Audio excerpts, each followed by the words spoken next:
Sa gitna ng digmaan at pag-asa, isang pinuno ang humarap sa pinakamabigat na pasya upang tahimik na isuko ang sandata, kapalit ang pangakong kapayapaan. Ngunit sa kanyang pag-alis, inuukit niya sa puso ang pangarap ng isang bayan, isang pangarap na muling magbubukas ng mukhang liwayway sa watawat na magiging sagisag ng kalayaan.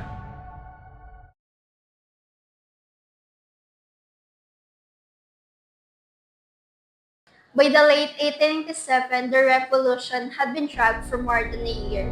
The land was scarred by countless battles and countless lives has been lost. Yet, neither side could claim the victory. Sa gitna ng pagod at pagdurusa, ang pinunong si Emilio Aguinaldo at ang kanyang mga kasamahan ay naghahangad na ng kapayapaan. At ang mga Spanish generals ay gayon din.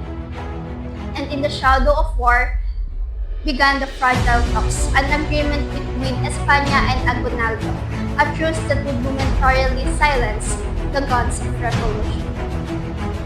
Noong Disyembre 1877,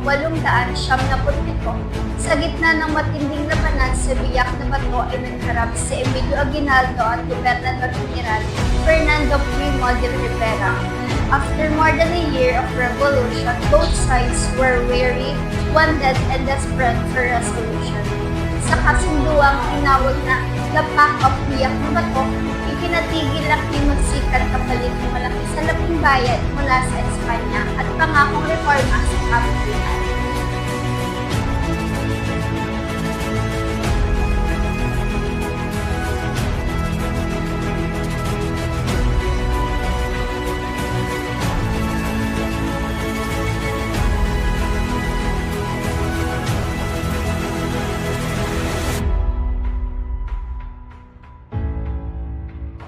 Ngunit naging mabigat ang kapalit.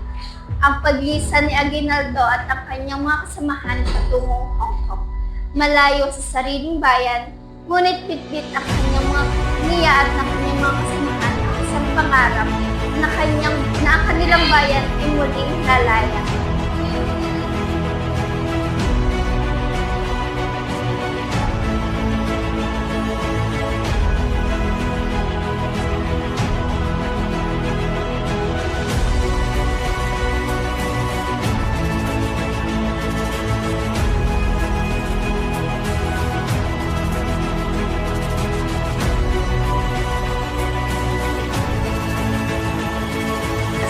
Sailed away in December 1897, Aguinaldo carried not just the memories of war, but the seed of dream, a one that would rise again in the flag of freedom. Pagdating sa Hong Kong noong Disyembre 27, Aguinaldo and his fellow revolutionaries did not live in silence. Kasama nila, binuo nila ang Hong Kong Wanta, isang pamahalaang revolusyonaryo sa pagtatapon. They managed the indemnity funds from Biak na Bato, not for themselves but to prepare for the next uprising. Yet, tension grew as the leaders left behind questions the fairness of the pact. Still, Aguinaldo held firm, using exile not as an end but as a cause.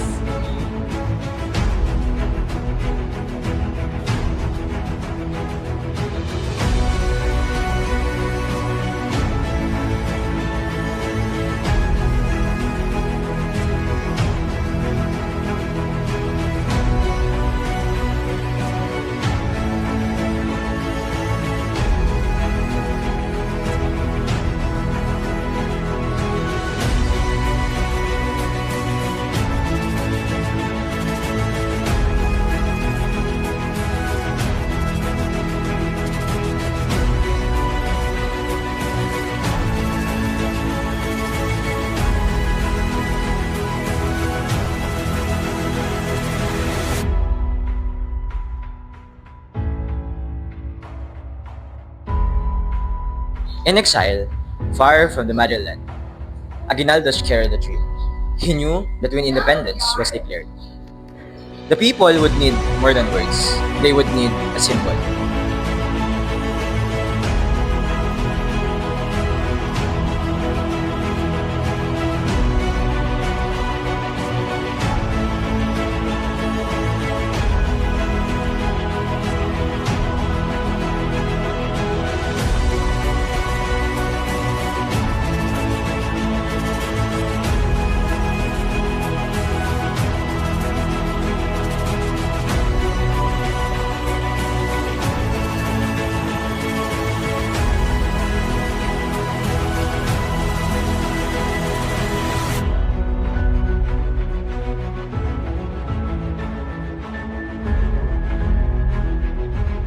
Kaya sa Hong Kong, lumapit siya kay Marcela Marino Agoncillo, isang babae na mahusay at patriotismo, nakikilalanin bilang ina ng Watawat.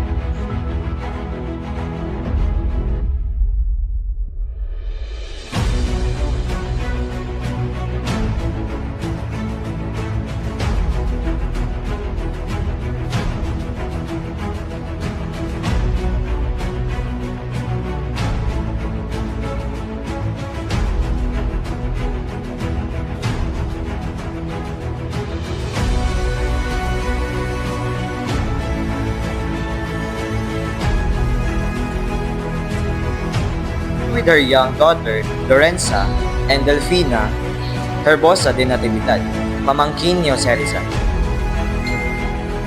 They stitched Agoncillo's vision into cloth.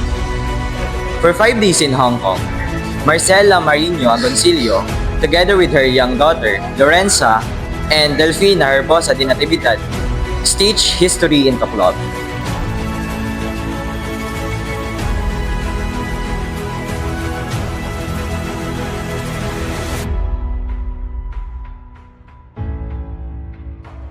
Ang watawat ng kanilang nilikha ay higit pa sa tela. Ito ay pangarap na naging totoo. A wild triangle stood for equality and fraternity. A golden sun with 8 rays honored the first province that rose in revolt. Three star shone for Luzon, Visayas, and Mindanao. Blue symbolized peace and justice. Red for valor and sacrifice. Every stitch was a promise of freedom. Ang bandila na sisimbolo ng kalayaan. Tatlong babae, tatlong puso, nagbibigay ng pinakamatibay na sagisag ng revolusyon. And when the flag was finally represented to Emilio Aguinaldo in Hong Kong, he paused in silence. Mga mata, hindi lamang ito tela. Ito'y dugo at pawis ng bayan. Ang pangarap ng nagkatawang sagisag.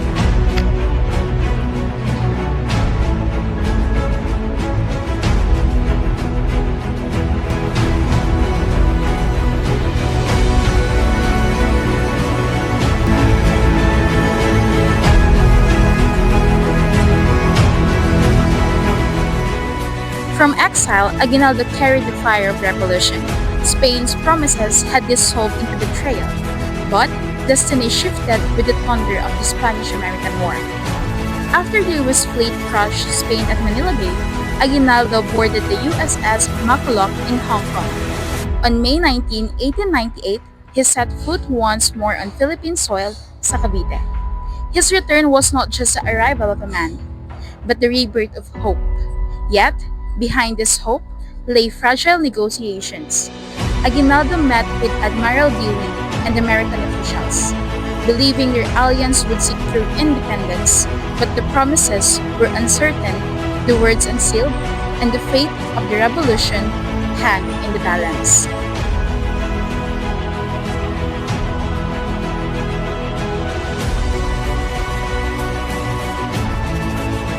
Mula Cavite, muling nanawagan si Aguinaldo.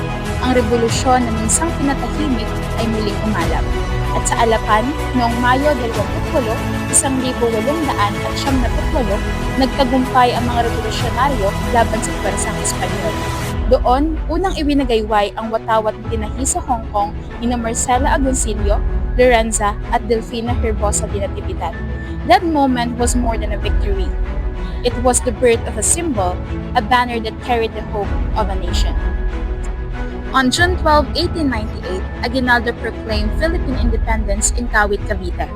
The flag was raised, the anthem played, and the people rejoiced. Ngunit hindi ito kinilala ng Espanya at lalong hindi kinilala ng Estados Unidos. In December 1898, the Treaty of Paris ended the Spanish-American War. For $20 million, Spain ceded the Philippines to America.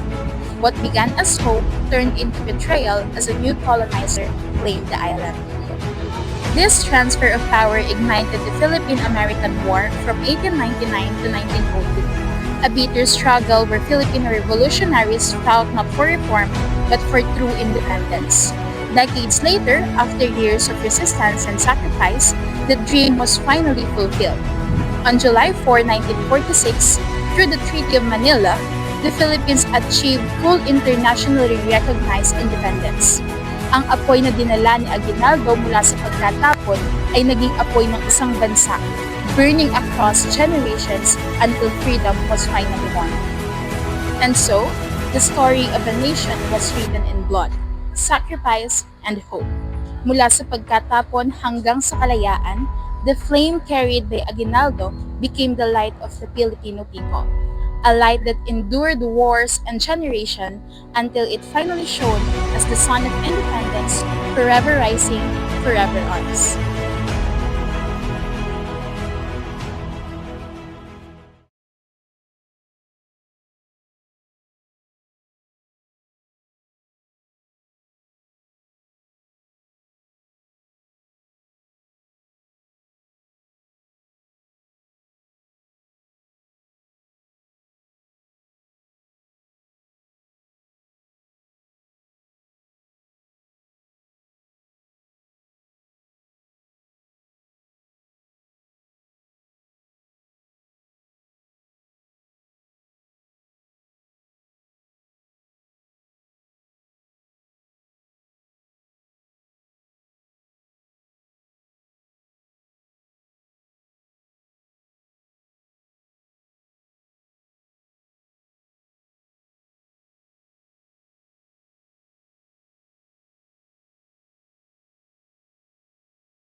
Teka, hindi ko alam kung saan pumunta rin. Ulit. Okay na. Sayang.